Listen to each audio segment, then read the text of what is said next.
avec maintenant une autre vidéo de Noël. C'est un chant de Noël, justement qui nous parle de ce Noël qui a eu lieu en 1914 dans les tranchées, entre cette guerre qu'il y avait entre... il est surtout question ici de Noël 1914, de la guerre qui a eu lieu entre les tranchées des Allemands et des Anglais. Et au cours de Noël, il y a eu, vous savez, ces tranchées, c'était des massacres, hein, c'était des vraies boucheries, tant d'hommes qui allaient se faire tuer comme ça. Pourquoi, je ne sais pas en tout cas. Mais en tout cas, ce qui est sûr, c'est qu'au cours de Noël 1914, ils ont décidé de faire une trêve pour justement fêter Noël ensemble. Et donc justement, la vidéo que vous allez voir parle de cela. Je vais vous la laisser regarder et écouter.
pas si parmi vous, il y en a qui ont eu un parent, un grand-père qui a fait la guerre de 1914.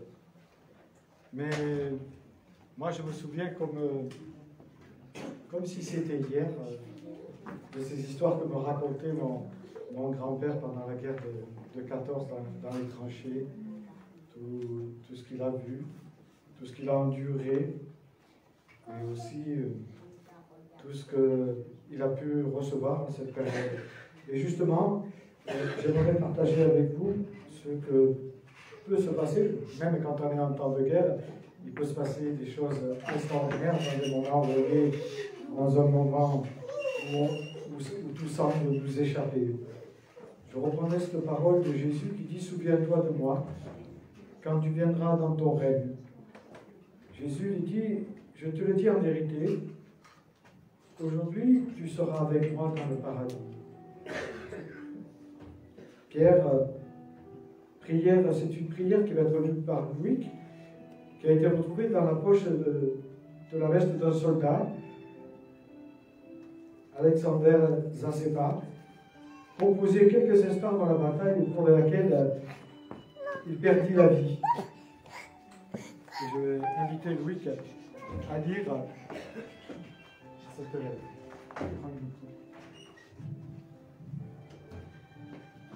Écoute, ô Dieu, je n'ai pas parlé avec toi une seule fois dans ma vie. Mais aujourd'hui, j'ai envie de te faire fête. Tu sais, depuis que je suis tout petit, on m'a toujours dit que tu n'existais pas. Et moi, comme un imbécile, j'y ai cru. Je n'ai jamais contemplé tes œuvres, mais cette nuit, du cratère fait par une grenade, j'ai observé les étoiles au-dessus de moi. Fasciné par leur scintillement, j'ai soudain compris combien c'est terrible d'avoir été trompé. Je ne sais pas, ô Dieu, si tu me donneras la main, mais je te le dis, et tu me comprends. N'est-ce pas étrange qu'au cœur d'un enfer épouvantable, la lumière me soit apparue et que je t'ai découvert? À part cela, je n'ai rien à te dire. Je suis heureux, tout simplement, parce que j'ai fait ta connaissance. À minuit, nous devons attaquer, mais je n'ai pas peur. Toi, regarde-nous. C'est le signal. Je dois partir. J'étais bien avec toi.